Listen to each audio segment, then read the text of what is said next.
That sound has been, whoa, I had no microphone in first service, now I'm really loud. The sound's been giving us a little bit of troubles on there, so I wasn't sure if their video was going to go there. According to him, I'm a young man, so I'm going to take that. I wonder if he's over 55. I wonder if he fits on that one, and is he over 55, Kelly? Okay, that's why. All right, so if you don't know me, my name is Jack.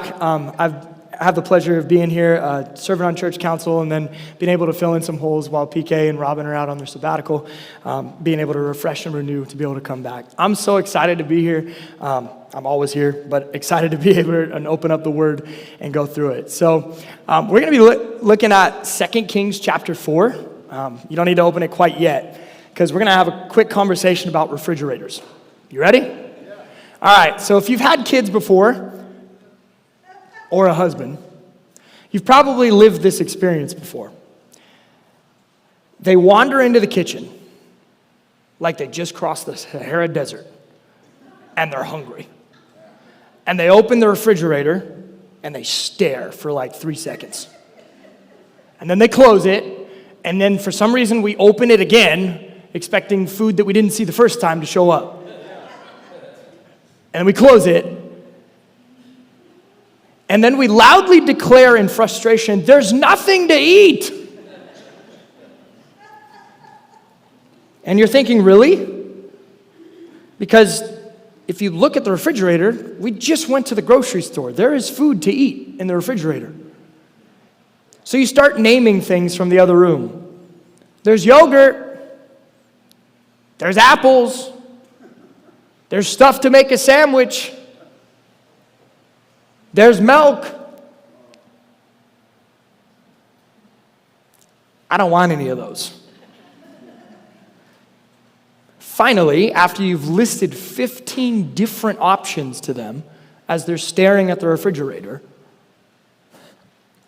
you realize what they actually meant was this: there's nothing I want to eat. There's a craving that I have, and it's not in the refrigerator. So yes, there is food, but what I want is not there. If we're honest, we laugh because we know how ridiculous it sounds, and we've probably lived that scenario, definitely with little kids, probably with husbands as well when they go through it. But we've lived the scenario of going through it and going, I'm hungry, but there's apparently no food. Man, but then we turn around and we do that with God so quickly. We look at God and we go, I want this. Yeah, but I gave you this. And that craving or that hunger that we have remains unfilled for a time.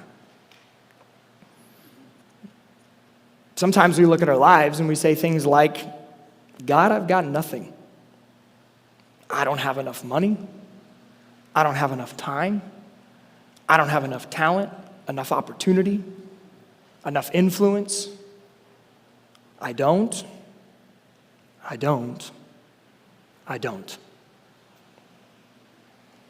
Our text this morning in 2 Kings chapter 4 shows us a woman in desperation in her I don't. And it ends showing us a God who meets her in her I don't and does something miraculous and wonderful. So if you have your Bible, or you can open it up on your phone, or it'll be up on the screen, we're going to be in 2 Kings, that's in the Old Testament, 2 Kings chapter 4, and we're going to unpack verses 1 through 7. Now a certain woman of the wives of the sons of the prophets cried out to Elisha, "Your servant, my husband, is dead, and you know that your servant feared the Lord. And the creditor has come to take my 2 children to be his slaves." Elisha said to her, "What shall I do for you? Tell me, what do you have in the house?" And she said, "Your maidservant has nothing in the house except a jar of oil." Then he said, "Go, borrow vessels at large for yourself from all your neighbors, even empty vessels. Do not get a few. And you shall go in and shut the door behind you and your sons, and pour out into all these vessels, and you shall set aside what is full." So she went from him and shut the door behind her and her sons, and they were bringing the vessels to her, and she poured. When the vessels were full, she said to her son, 'Bring me another vessel.' And he said to her, 'There is not one vessel more.' And the oil stopped. Then she came and told the man of God, and he said, 'Go, sell the oil and pay your debt, and you and your sons can live on the rest.'" So we pick up our text or our story with the reality of a woman in complete desperation. We have no idea how long she's been in desperation. We don't know how many, maybe weeks or months exist.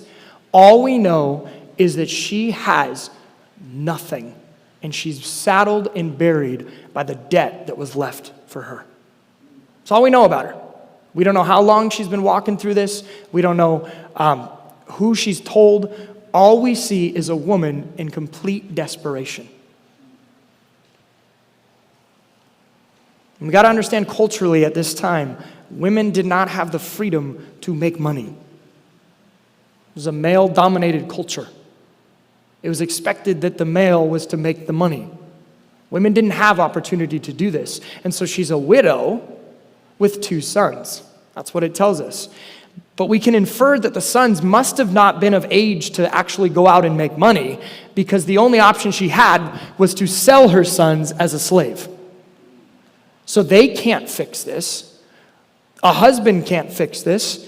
There's clearly no uncle or family that is there to fix this. She has nowhere to go.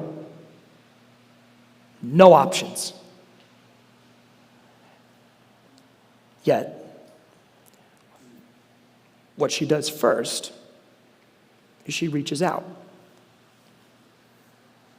See, what this text does, in your first blank on there, is it helps us to understand that when we focus on our lack, in essence, what's missing, we miss what God wants to do with what we already have. And you're going to see that throughout this story. But the first thing she does in her desperation and complete, I got no options, is she reaches out to somebody she believes can do something about it. She reaches out. She doesn't shut out.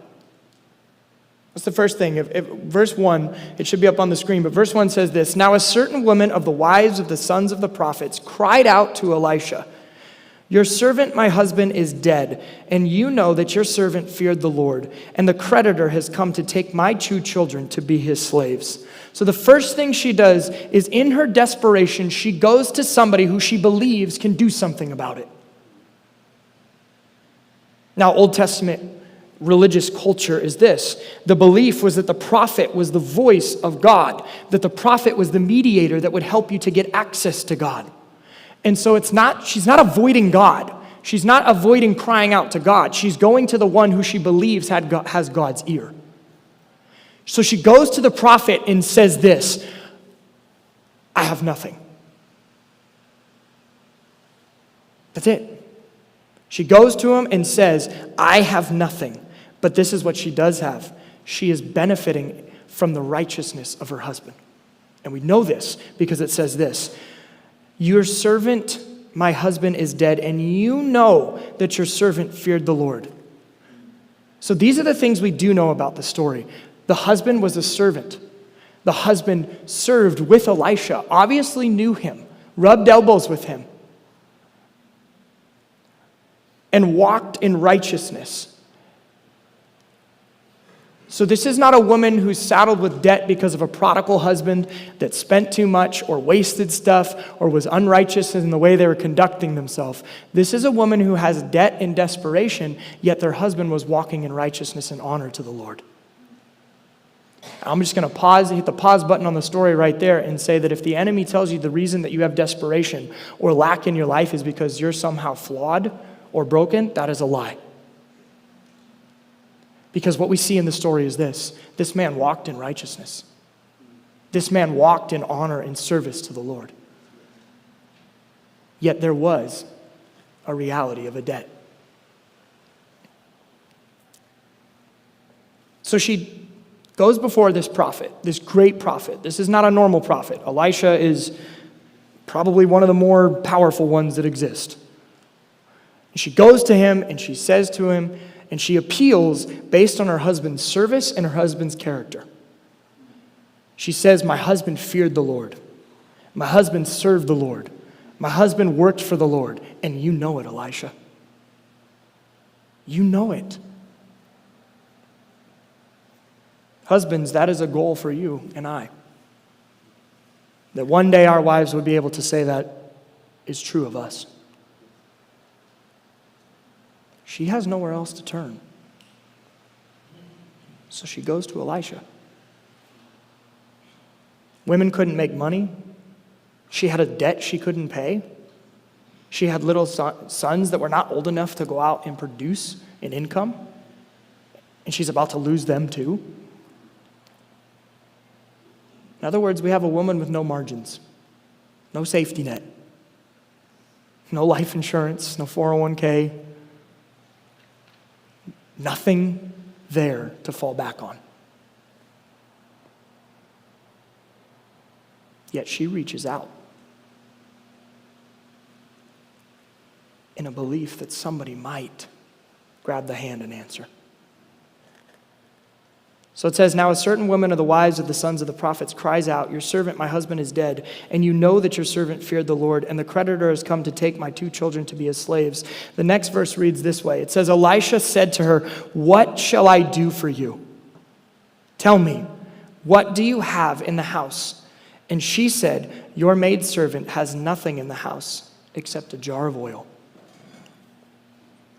So the second thing we see in this text is this. She reaches out. And the second thing we see is that she realizes she doesn't tunnel vision. See, it is very easy when we get in places of trial and adversity and lack to only see this and what's in front of us. And we get stuck. And we say things like, it's never going to change. I have no other option.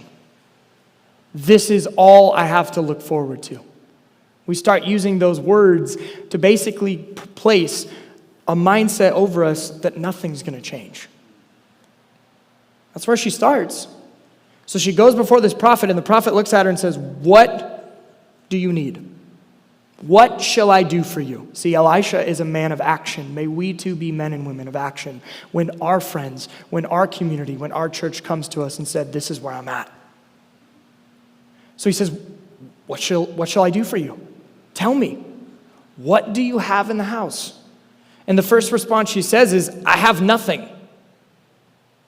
That's where most of us sit in our place of desperation. Hopefully we don't stay there. But when we're in that place of desperation, it's hard to see. It's hard to think there's a way out. And so she approaches Elisha, and Elisha asks her first a question. What do you need? Doesn't try to guess it. Doesn't beat around the bush. He just directly addresses, what's the need here? He's also asking this, what do you want me to do about it? Or, how might I be of help to you? See, one of the best things we can do for friends or anybody that comes to us in those situations is to not preach, but to ask questions, to let them process, to ask questions to help them unpack what's really in their brain and their heart, and then be able to speak truth to them. Now, the next thing he does is this. After he says, what do you need? He gives a direction. His direction is found in verse 2, and he says this.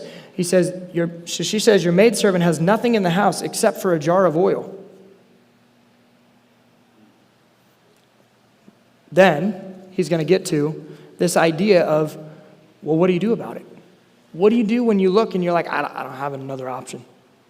I don't have a friend I can call. Maybe I've maxed out my credit cards. I don't have anything in the savings. I lost my job. I don't have another option here. And then there's a moment of pause. And she goes, I have one. I have a jar of oil. Just one. Something in her possessed her to tell the prophet and Elisha, I have a jar of oil. That's all she's got. The rest of the house is empty. She has a jar of oil. And I don't know about you, but sometimes I feel like that's the best I can bring to God. And then I'm reminded of the two stories in the New Testament where when one jar was broken with oil or perfume, the response from Judas is, man, they could have got a year's worth of wages for that. That was a waste of oil. And Jesus looks and goes, yeah, but what she's done is good. I'm reminded of the little boy and the bread and the fish. Well, I got 2 fish and a loaf of bread. Here you go. There's so many times where I come before the Lord and I'm like, I got a jar of oil. That's all I got. Take it.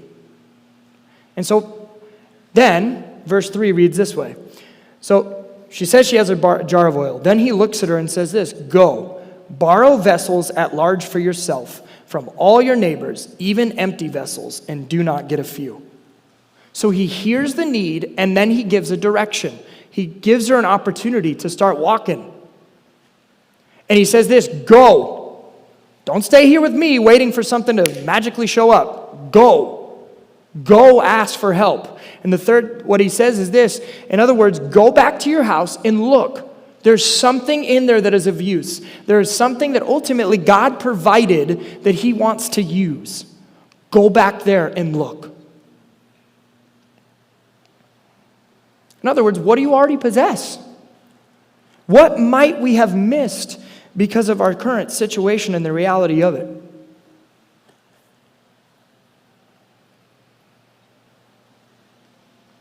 The next blank that is in there is this. He looks at this woman and he says, you have to take a risk. You can't stay stuck here in this place. You got to go. You got to move. He says, go borrow vessels at large for yourself from all your neighbors, even empty vessels, and do not get a few. And you shall go in and shut the door behind you and your sons and pour out into all these vessels, and you shall set aside what is full. So she went from him and shut the door behind her and her sons, and they were bringing the vessels to her, and she poured. This woman goes in total desperation, no other options, goes to Elisha. Elisha says, what do you need? Elisha says, go get these jars. Don't stay here. Don't stay stuck in the lack. There's stuff that can be used in your home already. Go. Move. Take a step. So the action and command that Elisha gives this woman is this: go, move, and address. You got a situation at hand, go. Move. Address it. And the way that he tells her to do it is probably the hardest way for Western culture to do it. Go ask for help. Go to all your neighbors. Not just the neighbors you know, not just the neighbors you talk to, not just the neighbors you walk by and you say good morning to or how are you. It says go to all your neighbors. So July 4th weekend, which was a couple weeks ago, my wife gave me a to-do list because I was off and I didn't have anything to do that week because we didn't have our baseball camp. And she said, I need the front and the backyard blown out. I want all the leaves, all the dirt gone, the planters clean. I want that because we're going to have a bunch of people over and I don't want it to look like a mess. And so I had no kids that day. I went to the garage. I got my blower. Now, some of you have the battery one. I don't. I got the plug-in one because I don't like the fact that the battery usually dies every time that I try to get it. And it was cheaper. So I go in the garage and I get the blower and I need my 100-foot extension cord. I go in the garage and I realize all the extension cords are at baseball camp in a shed, and she took the car with the key to the shed. So now I'm like, I'm in trouble. My wife's going to be really mad at me right now because I'm not going to be able to get this. And tomorrow my children are going to be here, and they're going to be nuts. And I cannot like blow this all out in the morning at 3:30 when I wake up. It won't work. I got to figure this out. So the first thing I was like, oh, my neighbor, he works from home. I'll go to his door. And I knock on his door. He doesn't answer. And I'm like, wait, my other neighbor's a contractor. He's probably got to have an extension cord. So I go there and knock on the door. They don't answer. So then I go to the third one, which is another family friend or another neighbor that I know. They have kids. So I walked down there and I went, oh, wait, they're in Palm Desert for this week, so they're not home. Now, I got plenty of other neighbor options, but I don't know them. I'm not going to go knock on their door at 9:30 in the morning and be like, can I borrow an extension cord because I don't have one? Sorry, who are you?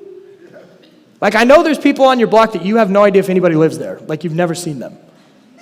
Am I the only one? No, okay. There's some that I'm like, I don't even know if anybody's here. So I'm like, I got no options. I can't go knock on these people's doors. I need an extension cord. But what Elisha says to this woman is this: go to all of them, knock on all their doors, which is already hard to do when you're in a place of desperation to actually reach out and ask for help. But it's certainly hard when you're in a culture where females can't do that. They can't take initiative. They can't knock on the door and do that. It's not culturally appropriate. But yet Elisha looks at her and says, you got a need, go ask all your neighbors. Eventually I did get an extension cord because the first neighbor I knocked on got off their Zoom call because they work remote and then put it on the porch. So I was able to do it. I forgot to say that in first service, so they asked me about that. The hint that I did it is that I'm still walking on my own 2 feet. That'll tell you on there. But he tells her, go and ask all your neighbors. And then ask to borrow their vessels. This woman's already in debt, and now she's got to borrow more. She has no possessions, and now she's being asked to humble herself even more to say, I need help, and also, I don't have the vessel, so can I have yours? So now she goes to them, she asks them, and we're going to call it divine providence here. They give her the vessels. They give her the jars. Great. She's got a bunch of jars, but they're all empty. Probably reflects what she's feeling her reality of her life is right now. Empty. She doesn't get filled jars. She doesn't call her a rich friend. She doesn't ask for them to extend their credit limit. She's got a bunch of empty jars. That's it. And then Elisha tells her this.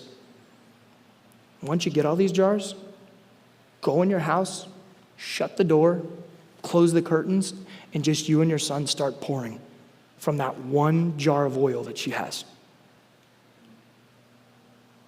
Not bring your jar of oil to that person because God seems to answer their prayers. Not take your jar of oil to this church and write this check or send this check by mail to this person on the television. No, go in your house, shut the door, and go to work. Start pouring. What we build in silence will eventually show up in light. If you can build in the silence and the darkness, then when challenges come, you'll be good. I have watched my beautiful wife multiple times at her wit's end with these knucklehead boys that I have. Ready to hand them back to God and be like, dude, what are you thinking? But I have watched her in grace and patience go to our room, close the door, get on our knees, and just go to work and pray. Jesus, their heart needs changed because right now, they're nuts. Jesus, right now their mouth needs change because I don't like the words that are coming out of their mouth. Jesus, right now my husband needs patience because I think he's going to lock him out of the house.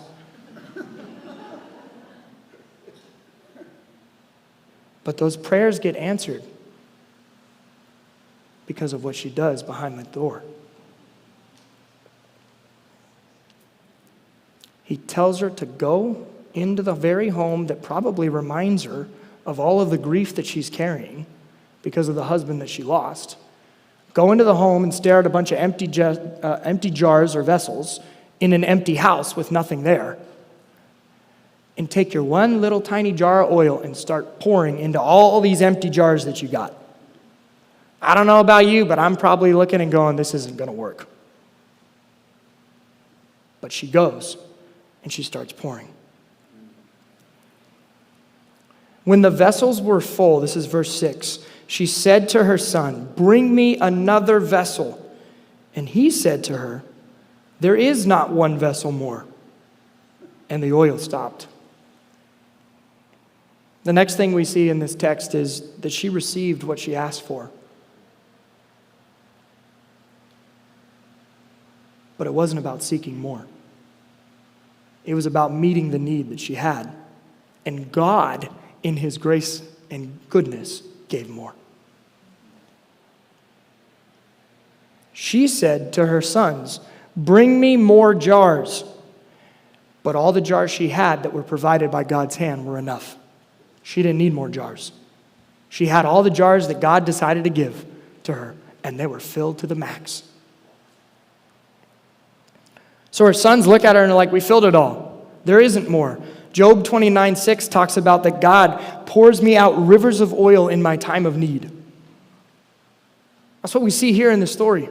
In this woman's time of desperation and need, she got an oil poured out from heaven itself. And it filled up every jar that she was gifted and she had. Everything was filled, and that was enough. In John chapter 2, Jesus turns water into a wine, and they bring it out, and they're like, usually people bring the wine out, the cheap wine out at the end. Because they didn't have water, so wine was their water at this time. But you brought out the best wine. Well, that's because that wine was made by the hand of God. This oil is made by the hand of God, and this woman's got jars and jars and jars full of it. It wasn't by hand. It started with the oil that she had, but then it was multiplied by the hand of God. And this oil got better and better and better, just like the wine. And what we see is this: she has too much. She actually has more than she expected. And we know this because the next thing she does is verse 7.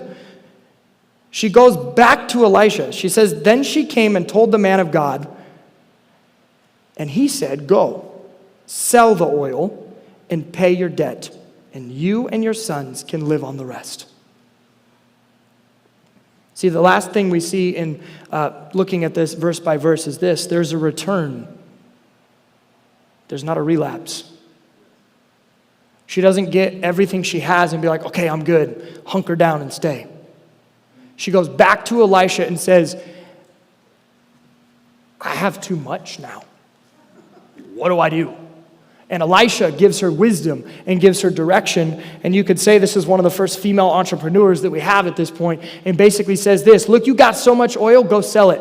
Because now the selling of this oil is going to take care of tomorrow so that you don't end up in this place again."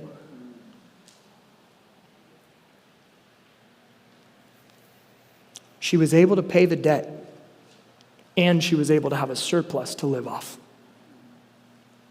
This is what I believe Scripture means when it talks about He does exceedingly and abundantly more than all we can ask and imagine.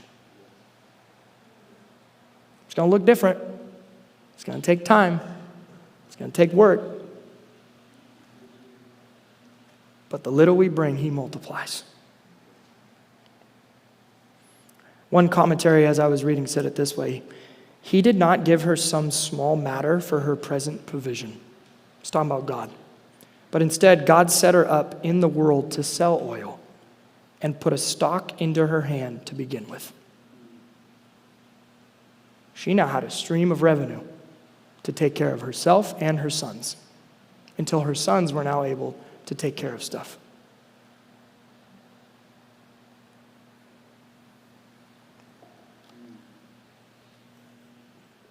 God takes care of today, and He takes care of tomorrow for this woman. He gives her what she needs, and then begins to work through on what is to come.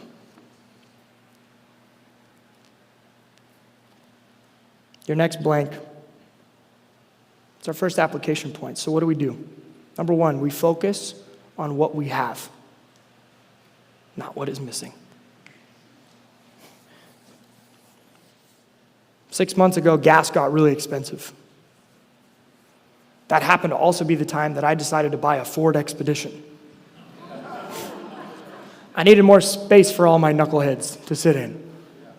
because pretty much in the back seat of the Highlander, they were basically WWE in the car. So I needed to separate them by captain seats in a back seat. I also needed room to put baseball gear and then put friends in to go different places. And so we got this Ford Expedition. And man, the first time that I got empty, because I'm that half tank guy that fills up, my wife had it. It got all the way down to like, she's the E extra 10 miles type of person. And it was bone dry. I had 3 miles to get to that Arco station by our house. And I got there and I put I put the Apple Pay, and I just watched. And I was like, what is happening? It just kept going through it. And I was standing at the gas station complaining about the cost of gas, complaining about decisions made, complaining about the amount of taxes that were in the gas. I was going on a great rant. I don't know if you've ever had that, where you're just like, ooh, this just feels good. And then I got in the car and the Lord was like, bet you didn't think about the way why I provided that car for you, did you? How come you didn't stop and thank me for the money that I gave and provided for you to fill that tank? And then I was sitting there and I went, okay, I got to do something different the next time. One, I make sure the car is filled up at half. I have the app so my wife can't go down to 3 miles. But the real thing I do is I pray. When I go to that gas station and I put that pump in, I say, thank you, Lord, for the funds to provide this. Thank you, Lord, for the kids that I get to put in here and the laughter and the loudness that I get to hear. Thank you for the places that I get to go. Thank you for the way that you provided this. Thank you for the discount that I got on this because it helped us with that. And I just pray. And then I get in the car and drive away and I don't look. It's probably the same amount, maybe more. But my perspective changed. I was now able to focus on what I have, not what is missing. See, loss hurts, and it sticks with you. That's why you shouldn't log on to your investment accounts too frequently, because you'll panic, especially when things happen. I had a colleague of mine. She was in her second year of teaching. She lived at home. We started talking about investments. She was buying 100% of her salary was in cryptocurrency. 100% of it. And I was like, you're nuts. Like, that doesn't make any sense. It doesn't make sense to put 100% of your salary in a stock or an index fund. You got things to pay for. But she's putting 100% of it in a cryptocurrency, and she's throwing her money in there. And I was like, just curious, like, what's your return right now? She's like, I'm only down 65%. And I looked at her, I was like, why are you not selling? Like, you're literally bleeding money. And she looked at me and said, I can't, it hurts too much. Loss hurts. So for this woman to actually bring this need and reach out, for this woman to go knock on doors, to bring these jars, to close the door, and to then do this, that takes courage on her part. That takes faith on her part to approach God and to approach this man of God and say, this is where I'm at. And my first question in the application is this: what's your I don't have enough? Because we all got it. And that's the area that the enemy keeps poking at. That's the subtle drip that keeps showing up. And just like me grumbling at the gas station, I believe that the Lord wants to renew your mind and change your perspective to help you to see all that you do have already in your house.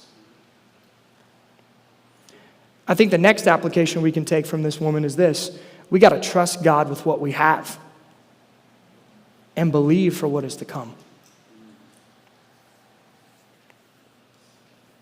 There should be an image that's going to pop up on there. This is how progress often works. There's two ways to do this. See, this woman brings in her desperation. She's the first one. She's about to lose our sons. She has no income. She has nothing in her house. She goes to the prophet of Elisha at her wits' end in complete intensity and says, I have a need. It needs to be met. And she realizes what she has. But yet God in his goodness says, I don't want to just take care of it when it's the big arc. I want to set you up to consistently grow and move.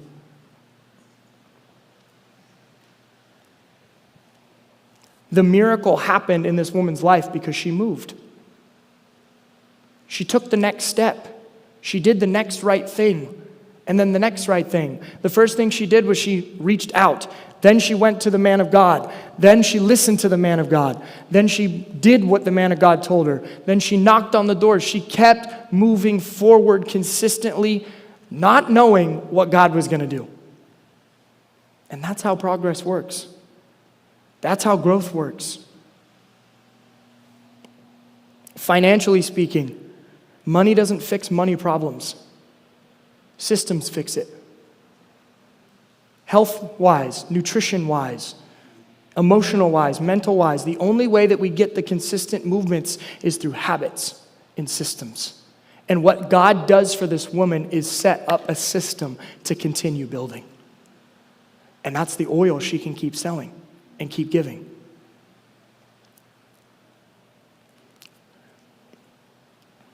You got to trust God with what you got, and you got to do the next thing. I'm super competitive. Is anybody with me on that one?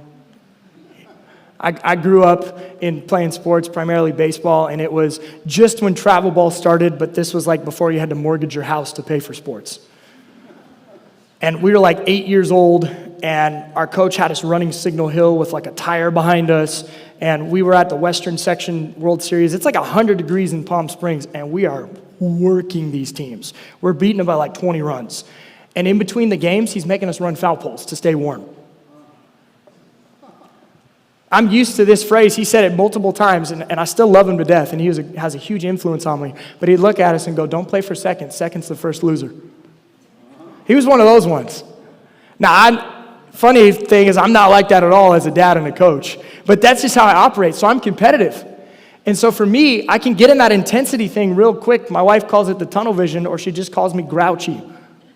Because I'm just like, no, I'm going to do this. Either get on my back or hang out back there because I'm going this way. And what happens in this intensity is that we can get so focused on trying to control the outcome that we forget what we're supposed to be doing while we're moving. And we forget why we're doing it. And so in my competitiveness, I don't play baseball anymore, but the story that I'm leading up to end with this is this year I've prayed a prayer leading up to our baseball camp that I run, and it's a different prayer this year, and I've never prayed it. So I've been running a baseball camp in Long Beach for about 10 years.